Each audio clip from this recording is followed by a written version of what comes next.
왕들의 이야기 오늘 두 번째 시간인데 수요일 날은 여러분 마음 편하게 오셔서 그냥 이렇게 옛날 이야기를 듣고 간다 생각을 하시고 그리고 교훈을 받고 돌아가셨으면 좋겠습니다. 지난 시간에 여로보암 북쪽 이스라엘 왕 여로보암의 이야기를 이제 하다가 시간이 조금 모자라서 여로보암 이야기를 다 마치지를 못했는데 왕 한 사람에 대해서 이야기를 한 시간에 끝내기가 어려운 경우들이 있습니다. 예를 들자면 이 여로보암 같은 경우에도 왕 위에 22년을 있었기 때문에 그 왕 위에 있으면서 있었던 이야기를 한 시간에 끝내기가 사실 쉽지 않습니다. 그러다 보니까 이제 시간을 나누어서 여러분들에게 말씀을 드리게 될 경우도 있겠는데 여러분들이 잘 들으시고 또 오늘 여러분들에게 북이스라엘 남왕국 유다의 분열 왕국의 왕들에 대한 이야기를 총정리해서 여러분들의 인쇄물로 나눠 드렸는데 요거 구하기가 쉽지 않을 겁니다. 다른 데는 없습니다. 우리 교회만 나눠 드릴 수 있는 건데 보시면 통치 기간이 맨 처음에 나오죠. 17년이 돼 있는 게 르호보암 왕이 17년 통치했다라는 이야기고 여로보암은 22년 통치했다고 나오죠. 그 다음에 성경 구절이 있고 그 당시 왕이 제위하고 있을 당시에 선지자가 누구였는지까지 묘사를 해 두었습니다. 그러니까 그렇게 돼 있고 연대가 기록이 돼 있으니까 요거 한 장이면 북왕국 이스라엘과 남왕국 유다의 왕은 총정리가 된 겁니다.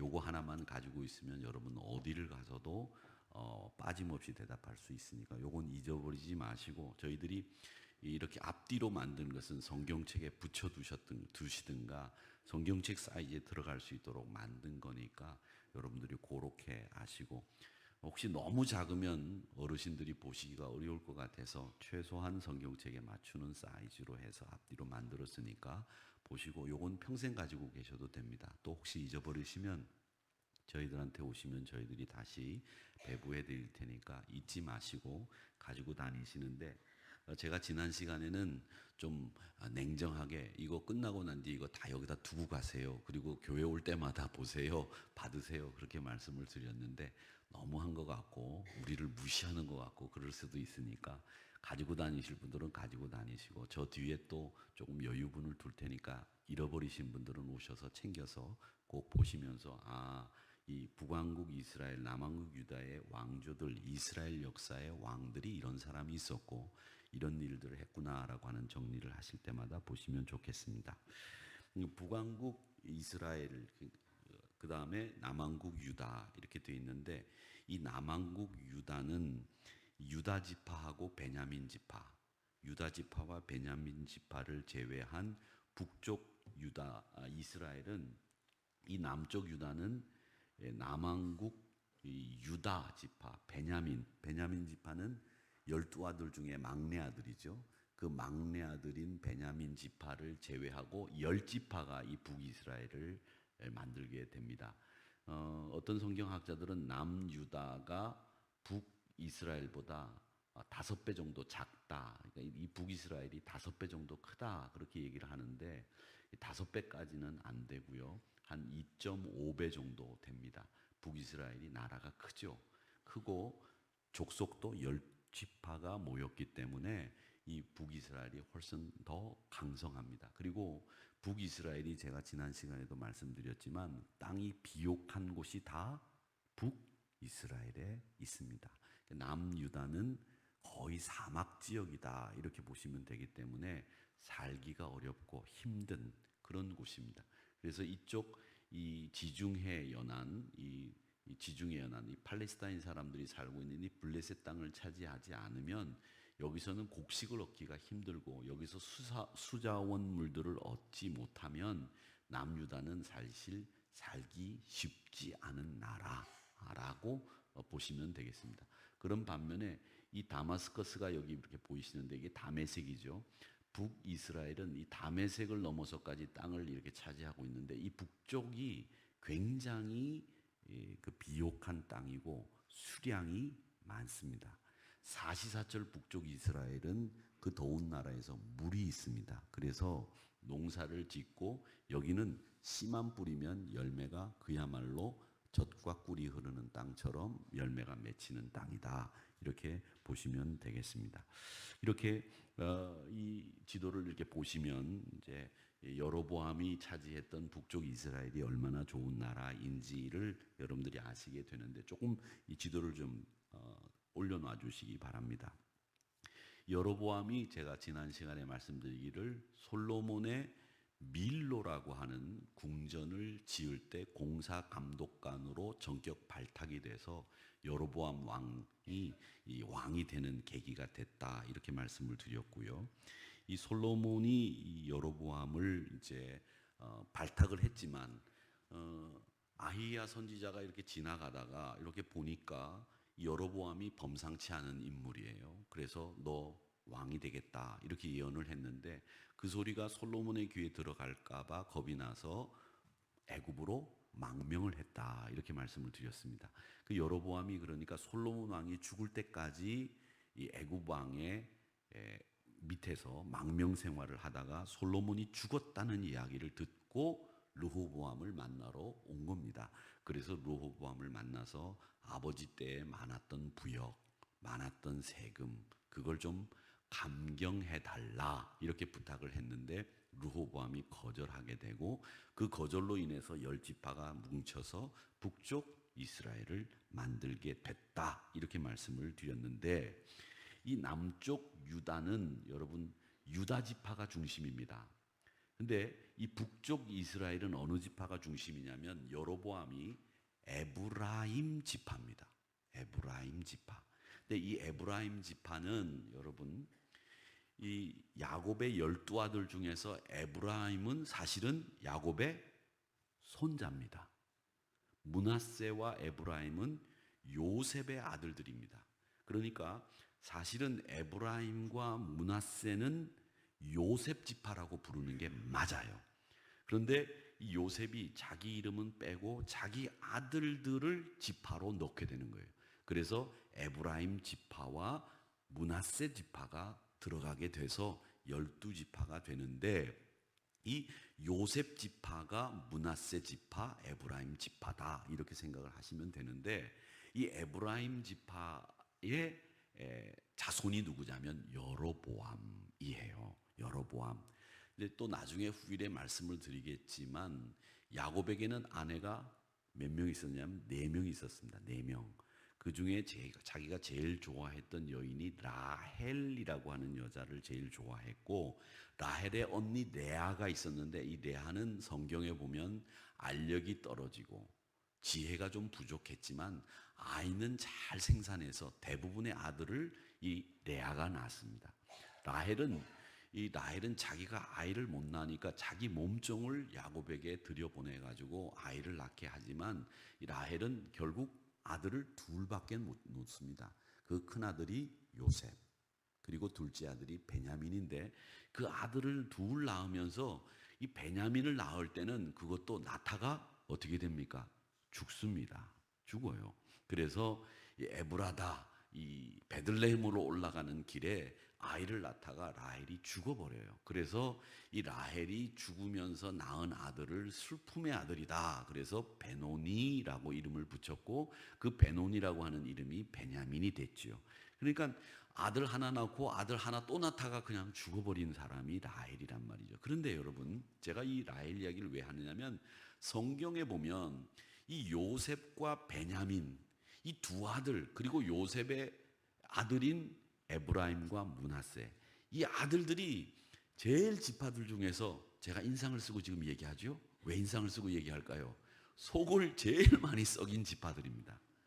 속을 제일 많이 썩인 지파 요셉의 아들들 그 아들들이 요셉의 아들들과 라헬의 아들들 이 라헬의 아들들이 성경에 보면 다 문제를 일으키는데 그 중심에 누가 있느냐면 요셉의 아들과 베냐민 지파가 다 있다는 거예요. 즉 라헬의 아이들이 다 문제 중심에 있다는 것을 알 수 있습니다. 자, 그런데 이 여로보암이 누구의 후손이냐면 에브라임의 후손입니다. 이제 에브라임은 여러분 아시는 것처럼 창세기 48장에 보면 야곱이 이제 죽기 전에 요셉의 아들들에게 축복을 하는 장면이 나오죠. 그 요셉의 아들들에게 축복을 하는 장면이 나오는데 요셉에게 야 아들들 데리고 와라. 내가 할아버지로서 이제 세상을 떠나기 전에 손주들에게 축복을 좀 해야 되겠다. 그래서 데리고 옵니다. 그 요셉이 데리고 오는데 야곱 앞에 딱 데리고 왔는데 큰 아들이 므낫세, 둘째 아들이 에브라임이에요. 그러니까 데리고 딱 오는데 아버지의 손 오른손이 므낫세 머리에 올라가도록, 그리고 아버지의 왼손이 에브라임 둘째 아들의 머리에 올라가도록 딱 앉혔어요. 그런데 야곱이 므낫세 위에다가 머리 위에다가 오른손을 올리는 게 아니라 에브라임 머리 위에 오른손을 올렸어요. 그리고 왼손을 큰아들 므낫세 머리 위에 올렸단 말이죠. 이 오른손은 예로부터 고대 사회로부터 시작을 해서 이 오른손은 능력의 손이고 이 오른손이 말하자면 축복의 손이에요. 근데 그 손을 큰아들에게 올려야 되는데 작은 아들 에브라임에게 올렸어요. 그래서 손을 어긋해서 축복을 하는 장면이 나옵니다. 자, 그렇게 해서 에브라임이 실제적으로는 큰아들이다라고 선언을 야곱이 한 거예요. 내 오른손이 에브라임 머리에 갔으니 내게 있어서 큰 손주는 내 상주는 누구냐? 내 영정사진을 들을 사람이 누구냐? 에브라임이다. 이렇게 선언해 버리신 거예요. 우리로 따지자면. 그러니까 므낫세는 좀 서운했겠죠. 그리고 에브라임은 좀 기고만장한 거예요. 근데 그 기고만장했던 이야기들이 에브라임이 계속 에브라임의 이야기가 나옵니다. 이 에브라임이 기고만장했던 이야기들이 나오는데 그 기고만장한 이야기 중에 하나가, 자, 우리가 그 기고만장했던 이야기 하나를 제가 말씀드리려고 하는데, 남쪽의 르호보암은 솔로몬의 아들인데 유다지파입니다. 유다지파 아셨죠? 한번 따라해 보세요. 유다지파. 그 북쪽 이스라엘의 왕인 여로보암은 어느 지파? 에브라임 지파예요. 에브라임 지파. 한번 따라해 보시죠. 에브라임 지파.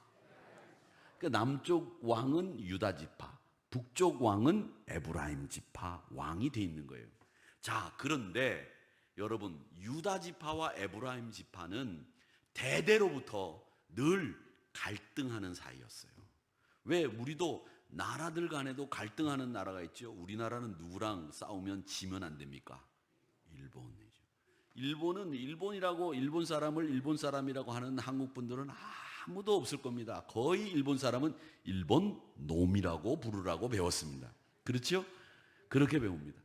그렇게 갈등 관계에 있는 것처럼 이 남쪽 유다의 유다 지파와 북쪽 르호보암, 여로보암의 왕이 속해 있는 이 에브라임 지파 간에는 늘 갈등이 있었다라고 하는 것을 아시면 됩니다. 자, 이 에브라임 지파의 갈등의 원인 중에 하나가 뭐냐면, 제가 아까 야곱이 축복을 할 때 둘째 아들인 에브라임 머리 위에 오른손을 올렸다 이렇게 말씀드리면서, 이 에브라임이 그때부터 교만하고 그리고 질투가 많고 그 다음부터 소유욕이 강하고 지려고 안 하는 사람이 에브라임이었어요. 그런데 그 에브라임의 후손들이 다 그래요. 안 지려고 합니다. 뺏기지 않으려고 합니다. 자기가 앞장서려고 합니다. 자기가 깃발을 들려고 하는 사람이 누구였느냐? 에브라임 지파 사람들이었어요. 그래서 이 에브라임 지파 사람들은 큰아들의 목에 축복을 받았다고 생각을 하고, 둘째 아들이면서도 내가 큰아들의 축복을 받았다고 한다면, 형님이 받아야 될 축복을 제가 받았네요.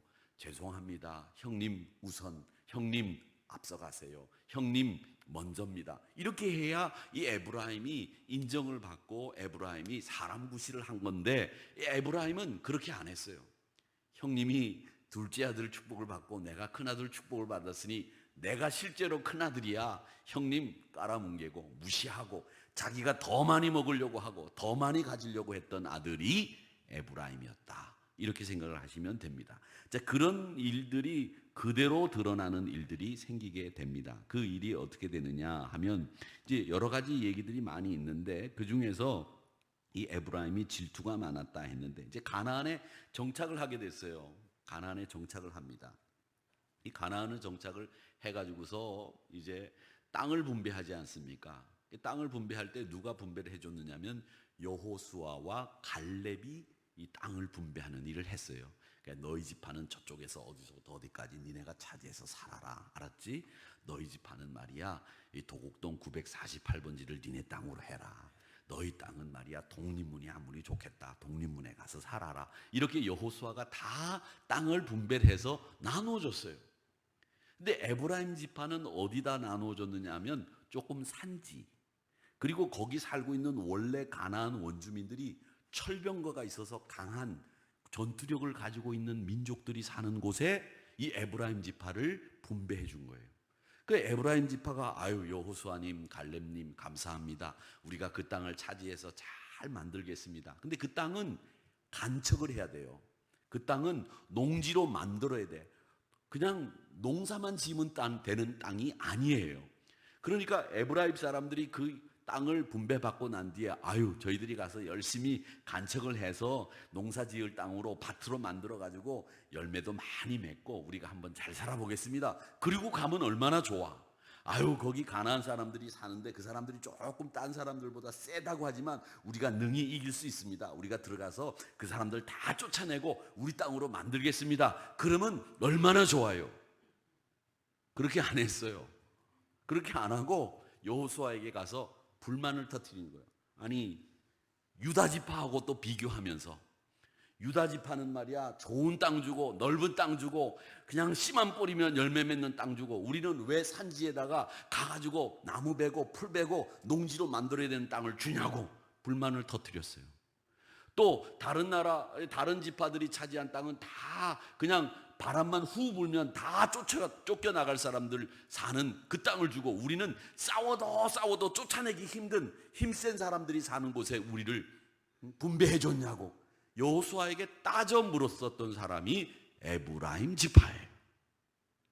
근데 여호수아는 어느 지파인 줄 아세요? 여호수아는 에브라임 지파였어요.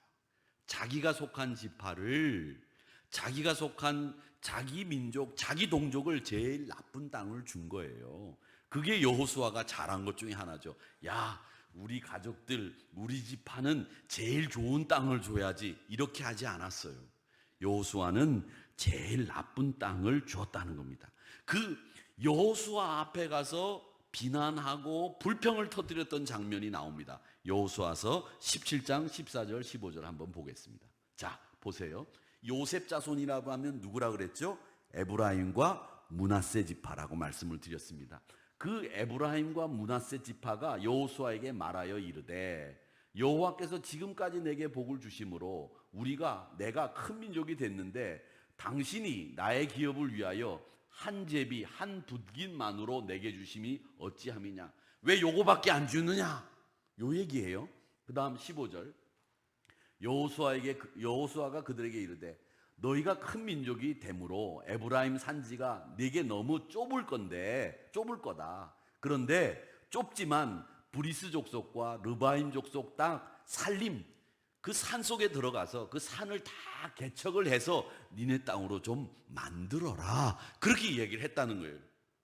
그 땅을 받았는데 보니까 그 땅이 농토가 아니야. 그 땅이 좋은 밭이 아니야. 살림이야. 산지야. 개척해야 돼. 그 땅을 준 것에 대해서 이 요셉 지파, 에브라임 지파와 므낫세 지파가 가서 불평했다는 이야기가 여호수아서 17장 14절에 나왔다는 거죠. 그러니까 여호수아는 보면 자기가 속한 지파에게 혜택을 주지 않고 도리어 더 나쁜 곳을 자기가 속한 가족들을 보냄으로 해서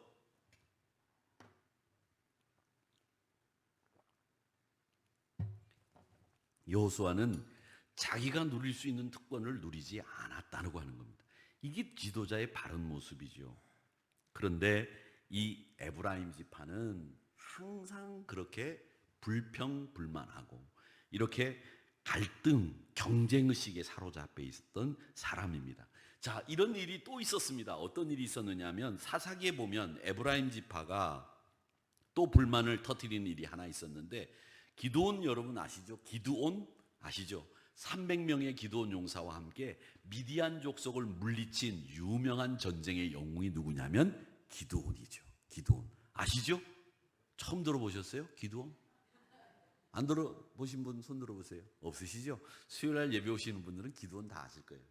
기드온이 사사로 부름을 받아서 기드온의 용사 300명과 함께 미디안 족속을 물리쳐요. 그런데 물리치는 과정에서 이 기드온이 힘이 약간 부족해.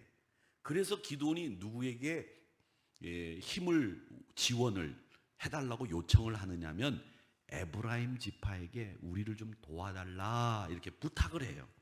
그 부탁을 하는데 그 부탁을 받고 이 에브라임 지파가 이 기드온이 미디안과 싸우는 전쟁에 참여하게 된단 말이죠. 참여하게 되는데 그 참여해서 돕게 되는 이야기가 사사기 7장 24절 25절에 나옵니다. 한번 보시죠. 자, 우리 같이 한번 읽어보겠습니다. 이건 이제 에브라임 지파가 기드온을 돕는 이야기예요. 시작. 기드온이 사자들을 보내어 에브라임 온 산지로 두루 다니게 하여 이르기를 내려와서 미디안을 치고 그들을 앞질러 벳바라와 요단강에 이르는 수로를 점령하라 하매 이에 에브라임 사람들이 다 모여 벳바라와 요단강에 이르는 수로를 점령하고 또 미디안의 두 방백 오렙과 스엡을 사로잡아 오렙은 오렙 바위에서 죽이고 스엡은 스엡 포도주 틀에서 죽이고 미디안을 추격하였고 오렙과 스엡의 머리를 요단강 건너편에서 기드온에게 가져왔더라. 그 기드온의 전쟁에 에브라임 지파가 도와주었다, 참전했다, 이 얘기죠. 이 얘기입니다. 자, 그런데 이 미디안 전투에서 기드온이 이겼습니까? 졌습니까? 이겼어요. 그렇죠? 이겼습니다. 그래가지고 이겨가지고 온 백성들이 나와서 와, 기드온, 기드온, 기드온 그러면서 기드온을 연호하는데 이 에브라임 지파가 기드온에게 박수를 같이 쳐주는 게 아니라 거기서 자, 기드온이 이긴 게 뭐 기드온 힘으로 이긴 줄 알아? 우리가 도와줘서 이겼지. 근데 왜 기드온만 박수 받아? 우리는 뭔데? 우리는 시큰 전쟁만 하고 말이지. 우리는 시큰 피 흘리려고 죽을 고비를 넘겨가면서 목숨을 걸고 싸웠는데 우리를 몰라줘? 이게 에브라임 지파의 특성이었어요. 그 에브라임 지파가 그렇게 마음을 먹고 전쟁이 끝난 다음에 기드온에게 가서 시비를 겁니다. 8장 1절을 봅니다. 기드온과 크게 다투었다라고 되어 있습니다. 한번 읽어보겠습니다. 시작. 에브라임 사람들이 기드온에게 이르되 네가 미디안과 싸우러 갈 때에 우리를 부르지 아니하였으니 우리를 이같이 대접하면 어찌 됨이냐 하고 그와 크게 다투는지라. 이게 뭐냐면 이 말은 네가 싸우러 갈 때 우리를 부르지 아니하였으니라고 하는 이 말은 뭐냐면 네가 내 힘을 무시해? 내가 너희들을 도와줬는데 네가 왜 내 공을 인정해 주지 않아? 이 말이에요. 그러니까 공치사를 하기 위해서 내가 너를 도와서 전쟁에 이기게 했는데 왜 나를 대접해 주지 않느냐? 이 시비를 건 게 에브라임 사람들이라는 거죠. 자, 여기서 어떻게 하느냐? 무슨 소리 하는 거냐? 너희들이 참 나를 도와줬다. 야, 미안하다, 미안해. 기드온이 이렇게 얘기했느냐? 아니면 방법은 여러 가지가 있어요. 일이 끝나고 난 뒤에 나를 도와준 사람을 몰라준다 하면 이게 섭섭마귀가 들어간 거잖아요. 그렇죠? 우리 예수 믿는 사람들이 제일 많이 빠지는 마귀, 그게 섭섭마귀잖아요. 그 마귀가 좋은 마귀예요? 나쁜 마귀예요? 좋은 마귀가 어디 있어? 여러분, 섭섭해하면 안 됩니다. 근데 죄송합니다. 우리 장로님들도 계시고 권사님들도 계신데 이 섭섭마귀가 말이죠, 이 나이가 들면 조금씩 더 이렇게 자주 오는 것 같아. 자주 오는 것 같아. 저도 섭섭하지 않고 서운하지 않은데 가끔 섭섭하고 서운할 때가 조금 자주 찾아와요. 빈도가 잦아져요. 그래서 제가 이거 주의해야 되겠구나 이런 생각을 합니다. 주의해야 돼요. 서운한 거, 섭섭한 거, 그건 내가 힘이 없어졌다는 얘기예요. 섭섭하고 서운해지는 건 내가 이제 점점 뒷자리로 물러나고 있다는 것이고 내가 힘이 없어져 가기 때문에 그런 거지, 힘이 있으면 하나도 섭섭하지 않거든요. 힘이 있고 내가 그만한 것을 감당할 수 있으면 절대 서운하지 않아요. 그런데 그게 감당이 안 되니까 서운한 마음이 자꾸 드는 거예요. 제가 보니까 그래요. 그래서 우리 연세 드시면서 저도 나이를 먹고 다 우리가 나이를 먹는데 이 나이를 먹으면서 서운한 게 많아지는 것을, 섭섭해지는 것이 많아지는 것을 늘 조심하시기 바랍니다. 자식들에게 서운한 거, 며느리에게 섭섭한 거, 이걸 줄여나가야,지 참, 니네들이 언제 저기 그랬다고 나한테 이렇게 해? 이러면 이게 문제가 생기는 거예요.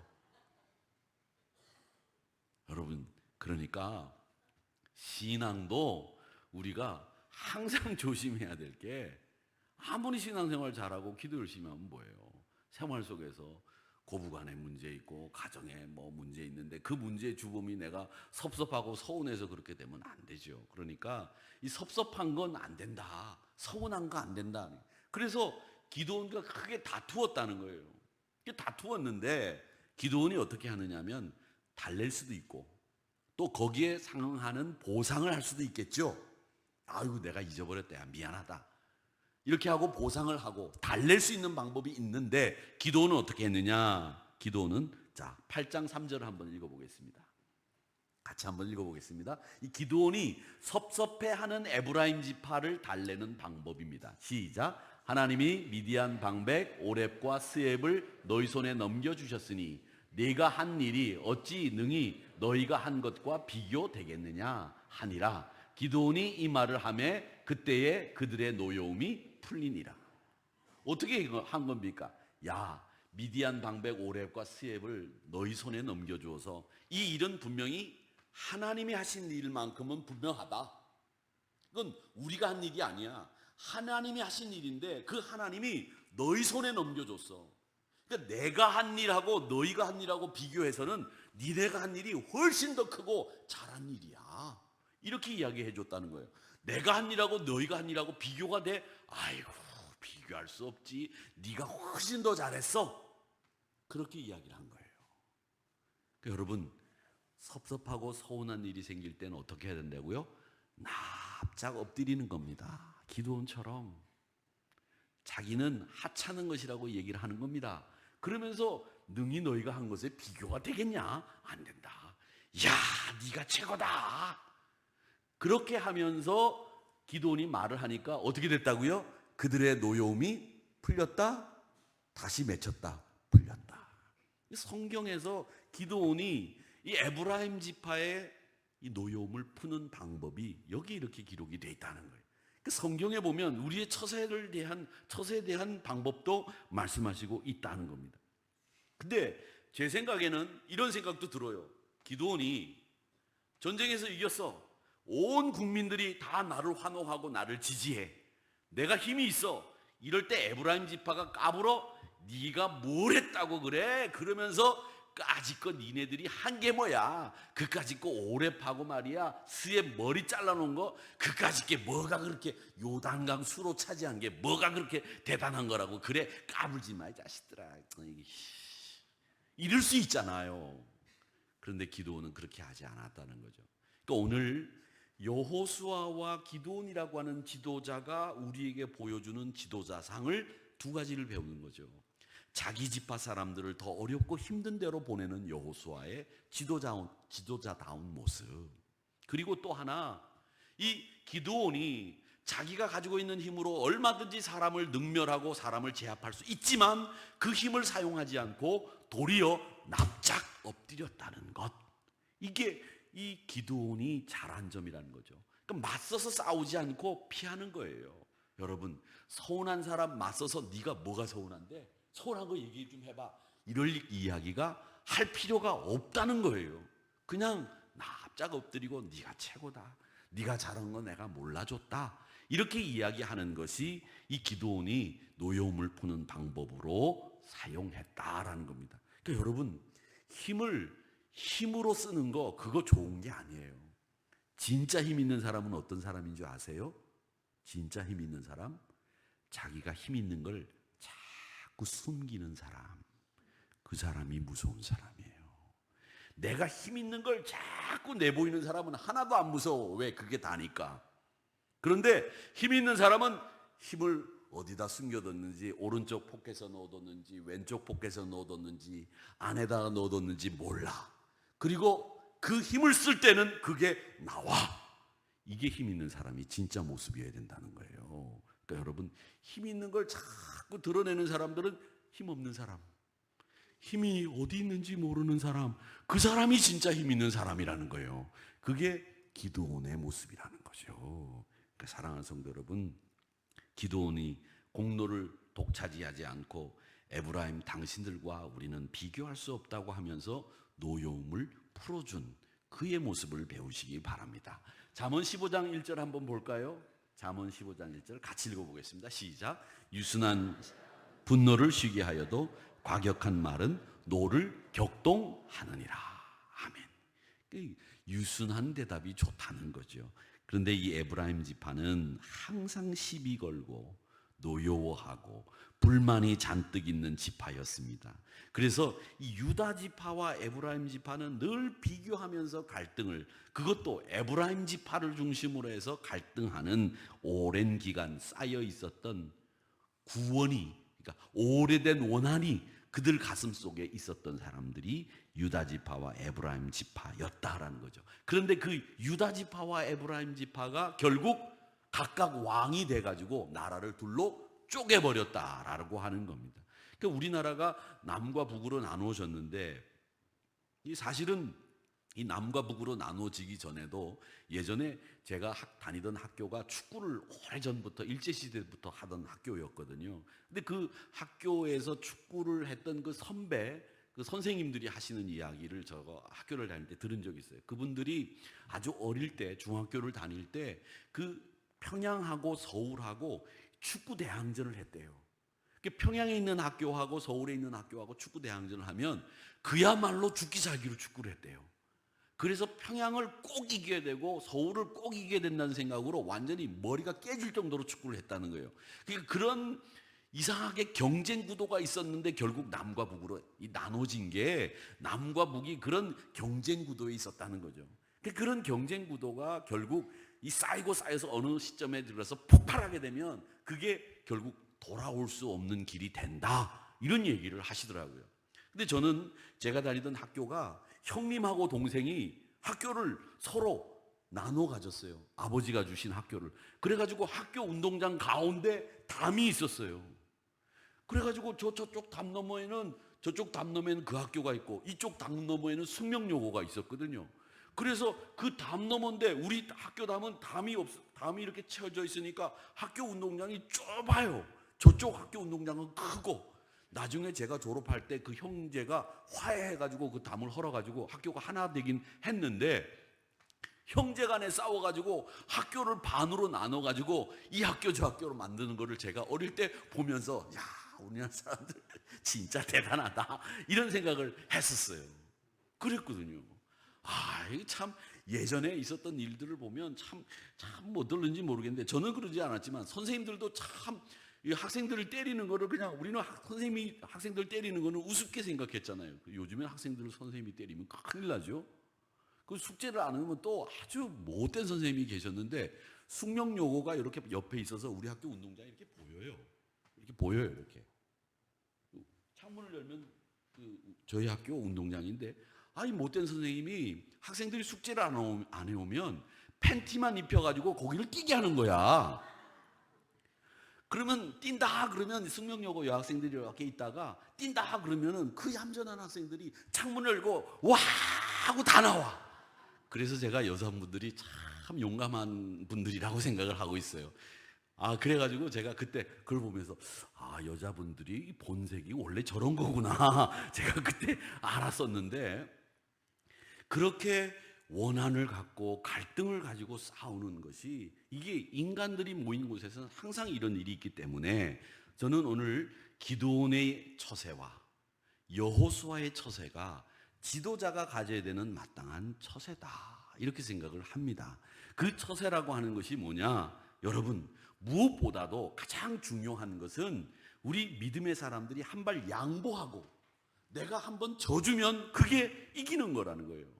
내가 힘이 있는 걸 사용하는 것보다 그 힘을 감추어 두고 정작 써야 될 때, 우리 모두를 위해서 써야 될 때 그 힘을 발휘하는 게, 그게 진짜 힘이라는 거예요. 그게 진짜 힘이라는 거죠. 여러분, 그렇게 이 기드온과 이 여호수아를 통해서 이 에브라임 지파가 어떤 지파였는지를 여러분 이제 이해를 하셨을 거예요. 그러면 이제 성경에 에브라임 지파가 나오면 이 사람들의 특징이 어떤 거다라는 것을 오늘 배우셨으니까 여러분들이 전개되어가는 이야기 속에서 이 사람들이 이런 특징을 가지고 있으니까 이렇게 했을 거야 라고 하는 것들이 보이기 시작하는 거죠. 자, 그 다음에 제가 지난 시간에 이 얘기가 길어지니까 지금 이 12페이지 원고를 마련했는데 지금 5장밖에 안 왔어요. 근데 50분이에요. 시간이 여러분 지루하시죠? 계속 할까요? 오늘 그냥 예, 제가 그런데 또 1시에 신방 약속이 있기 때문에 계속은 못하고 또 정리를 보도록 하겠습니다. 여로보암의 죄라고 하는 것에 대해서 얘기를 해야 되는데, 이 여로보암의 죄는 지난 시간에 제가 말씀드리려고 했는데, 성경에 보면 여로보암이 죽고 난 뒤에도 여로보암의 죄라는 말이 계속 나옵니다. 한번 보실까요? 열왕기상 14장 16절 보면 여호와께서 여로보암의 죄로 말미암아 이스라엘을 버리시리니 이는 그도 범죄하고 이스라엘로 범죄하게 하였음이니라 하니라. 또 14장 16절에도 보면 여로보암의 죄를 따라 행하는 것을 오히려 가볍게 여기며 시돈 사람의 왕 엣바알의 딸 이세벨을 아내로 삼고 가서 바알을 섬겨 예배하고, 이게 누구냐 하면 아합이 한 짓입니다. 아합이 한 짓. 그러니까 아합이 한 짓도, 그걸 나쁜 짓은 다 뭐라고 하느냐면 여로보암의 죄를 따라. 그 다음에 또 한번 보여주시죠. 계속 나옵니다. 10장에 보면 열왕기하 더 다음 성경에 보면 이스라엘에게 범죄하게 한 느밧의 아들 여로보암의 죄 또 나오죠. 열왕기하 13장에도 보면 느밧의 아들 여로보암의 죄 또 나옵니다. 여로보암이 죽고 난 뒤에도 여로보암이 한 죄는 이제 관용어가 돼버린 거예요. 여로보암의 죄라고 하는 말이 이제 굳어져서 이제 여로보암의 죄 그러면 그게 뭐 완전히 굳어진 말이 돼버린 게 여로보암의 죄란 말이 이렇게 계속 열왕기하까지 나온다는 거죠. 이 죄가 뭐냐? 불행하게도 이 여로보암은 죄의 대명사가 돼버린 거예요. 그 대명사가 뭐냐? 대명사가 이렇게 되어 있습니다. 열왕기상 17장 말씀을 한번 볼까요? 열왕기상 11장. 네, 제가 잘못 말했습니다. 예, 그렇죠.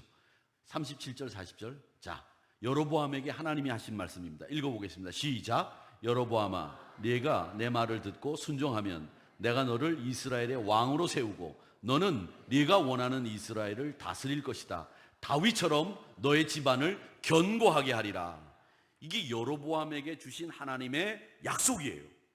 그런데 이 약속대로 하나님이 여로보암이 북왕국 이스라엘을 다윗처럼 하나님을 섬기고 경배하면서 나라를 견고하게 만들 거라고 생각하시고 이 약속을 주신 거예요. 그런데 여로보암은 그렇지 않았습니다. 열왕기상 12장에 보면 권력, 통치 이런 데만 눈이 멀어서 맹랑한 생각만 한 사람이에요. 그 맹랑한 생각이 뭐냐?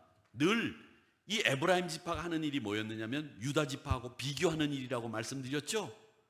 비교하면서 왜 저 사람들은 좋은 땅 주고 우린 이 땅 주느냐? 그 에브라임 지파의 특성이 그대로 이 여로보암에게도 나타납니다. 뭘 비교하느냐? 남쪽 유다에는 예루살렘이 있는데 우리 북쪽에는 예루살렘이 없네. 우리 이스라엘 사람들, 우리 북쪽 이스라엘 사람들이 남쪽 예루살렘으로 가서 그 성전에서 예배를 하게 되고 거기 가서 제사 드리고 거기 가서 돈 쓰고 오면 우리나라는 어떻게 되나? 유다 지파와 비교하는 에브라임 지파의 특성이 여로보암에게도 그대로 드러나는 거예요. 그러면서 생각하기를 뭐라고 생각했느냐 하면 27절 한번 보겠습니다. 27절 12장 27절 열왕기상 12장 27절 안 떠요? 그러면 우리가 같이 한번 읽어보겠습니다. 27절을 제가 읽어보겠습니다. 여로보암이 걱정하는 내용이에요. 12장 27절을 제가 읽어보겠습니다. 만일 이 백성이, 즉 북쪽 이스라엘 백성이 예루살렘에 있는 여호와의 성전에 가서 성전에 제사를 드리고자 하여 올라가면 이 백성의 마음이 유다 왕 된 그들의 주 르호보암에게로 돌아가서 나를 죽이고 유다의 왕 르호보암에게로 돌아가리로다 하고, 이게 누구냐면 누구 생각이냐면 여로보암의 생각이에요. 그 여로보암은 에브라임 지파 사람들이 유다 지파와 갈등했을 때 그때 조바심 치고 나는 더 모자른 거 받았다라고 하는 그 생각과 똑같은 생각을 똑같이 하는 거예요. 그래서 뭘 했느냐? 예루살렘을 대신할 수 있는 성소를 만든 거죠. 사마리아. 그리고 예루살렘에 가서 하나님을 예배하는 대신에 금송아지를 만들어 가지고 그곳에 이스라엘 백성들을 숭배하게 만들었다는 거예요. 여로보암은 르호보암보다 더 큰 나라의 왕입니다. 제가 아까 말씀드렸잖아요. 그 지도를 한번 다시 보여주세요. 보면 남쪽 유다보다도 훨씬 더 크잖아요. 비옥하잖아요. 살기 좋잖아요. 뭐가 모자릅니까? 하나님의 성전을 만들어 놓고 그곳에 와서 예배를 하든 아니면 예루살렘에 가서 예배를 하든 마음껏 예배하게 두면 되는 거예요. 자신이 하나님을 잘 섬기고 다윗처럼 하나님만 경외하면 자기 집안이 다윗 집안처럼 견고하리라고 하는 약속을 하나님으로부터 받았어요. 그런데 뭐 하려고 그렇게 조바심을 치면서 남쪽 유다하고 비교하면서 예루살렘에 상응하는 사마리아에다가 금송아지를 만들어서 두냐고. 비교하는 마음, 조바심 치는 마음, 그겁니다. 그게 결국 뭐냐면 여로보암의 죄는 우상숭배의 죄예요. 여로보암의 죄, 하나님을 저버리고 우상숭배하는 죄인데 여로보암은 뭘 못 받느냐? 여러분, 뭘 못 받느냐? 자기네 나라가 더 큰 걸 못 봤어요. 여러분, 여러분의 능력을 제대로 보실 수 있어야 됩니다. 여러분이 가지고 있는 걸 생각하셔야지, 여러분이 가지고 있지 않는 걸 생각하면 항상 모자라요. 항상 가지고 있지 않은 걸 생각하면 욕심에 사로잡히게 되는 거예요. 가지고 있는 걸 생각해 보세요. 얼마나 큰 나라예요. 얼마나 비옥해요. 가지고 있는 걸 생각하면 욕심 부릴 이유도 없어. 비교해야 될 필요도 없어. 서운할 필요도 없어요. 그런데 가지고 있는 것을 생각하고 더 큰 나라인 것을 생각하지 못하고 가지고 있지 않은 것만 생각하다 보니까 비교하고 걱정하다가 결국은 여로보암의 죄라고 하는 죄의 대명사가 되고 말았다라고 하는 겁니다. 야, 그러면서 이 여로보암이 말이죠, 지가 지 마음대로 절기도 만들어요. 절기. 열왕기상 12장 32절 한번 볼까요? 절기를 만들어요. 뭐라고 만드냐면, 자, 같이 읽어보겠습니다. 시작. 8째 달 곧 그 달 15째 날로 절기를 정하여 유다의 절기와 비슷하게 하고 제단에 올라가서 베델에서 그와 같이 행하여 그가 만든 송아지에게 제사를 드렸으며 그가 지은 산당의 제사장을 베델에서 세웠더라. 절기도 만들었어요. 절기도. 유월절, 장막절, 맥추절, 그 절기하고 비슷하게 지가 절기를 만들어서 그 절기에 올라와서 금송아지에게 절해라, 백성들에게 시킨 거예요. 이렇게 죄의 명사가 되고 말았다라고 하는 겁니다. 여러분, 우리 인간의 본성이 유명해지고 올라가고 힘이 있다고 생각하면 마음이 변합니다. 르호보암이 그랬어요. 그리고 에브라임 지파가 가지고 있는 그 특색을 여로보암은 버리지를 못했습니다. 오늘 여러분, 이 여로보암 왕을 통해서 배우는 것은 누구와 비교하고 내가 없는 것만 생각하는 것이 아니라 내가 가지고 있는 것을 헤아릴 줄 아는, 내가 받은 것을 헤아릴 줄 아는 지혜를 주시옵소서. 그렇게 생각하시고 교훈 받으시는 여러분들이 되시기를 축원합니다. 또 하나, 우리 믿음의 사람들은 여호수아와 기드온 같이 어렵고 힘든 상황에서도 자기 힘을 쓰는 것보다도 자기가 한 발짝 양보하는 처신, 여호수아와 같이 기드온처럼 자기 힘이 어디 있는지 숨기고 한 발짝 물러서서 납작 엎드려서 이 에브라임 지파의 노여움을 풀어주는 지혜, 이것이 우리가 가져야 될 처신의 모습이 아니겠는가, 이런 교훈을 받으면서 여러분, 없는 거 생각하지 마세요. 괜한 욕심에 사로잡힙니다. 없는 거 생각하지 마시고 안개같이 없어질 욕심에 사로잡히지 마시고 우리가 받은 거, 우리가 누리고 있는 거, 그거 헤아릴 수 있는 지혜를 달라고 하나님 앞에 계속 기도하시면서 신앙의 승리자가 되시기를 주님의 이름으로 축원합니다. 아버지 하나님,